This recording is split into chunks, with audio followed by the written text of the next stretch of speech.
Der har så været indbrud jo. Og hvis jeg vil se, hvem det var, så bliver de indlagt på hospitalet samme aften.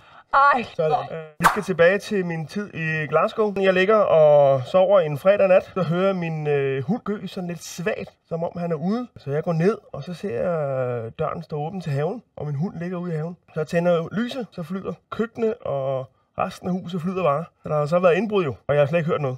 Jeg kommer så ud og får fat i min hund. Han er helt forslået, der ligger hår overalt, så de har smidt ham ud. Der er tyvene så kommet, så er de gået ind i mit hus, og de har så taget alle nøgler til huset, de har taget bilnøgler til resten, eller til de andre biler, jeg havde. Får jeg et opkald lige pludselig, jeg ringer på vegne af Mr. Jackson. Og Jackson, han er Glasgow Rangers-fan. Der er ikke nogen, der skal røre dem. Han kunne så sige, at min telefon og computer og alt det var solgt, men min bil kørte stadig rundt i Glasgow, bare på andre plader. Og den skulle jeg nok sørge for at få tilbage til mig. Nogle timer senere, så ringer han og siger, skal jeg komme hjem med bilen til dig? Den placerer du bare op hos politiet. Jeg skal ikke have noget med det her at gøre. Og politiet ringer næste dag og siger, at de har fået bilen afleveret. Så går der yder nogle dage, så sidder jeg oppe og spiller Løvenkrans. Så ringer det på døren. Så står der en meget ubehagelig mand ude foran. Han står med alle bilnøgler, husnøgler, alt.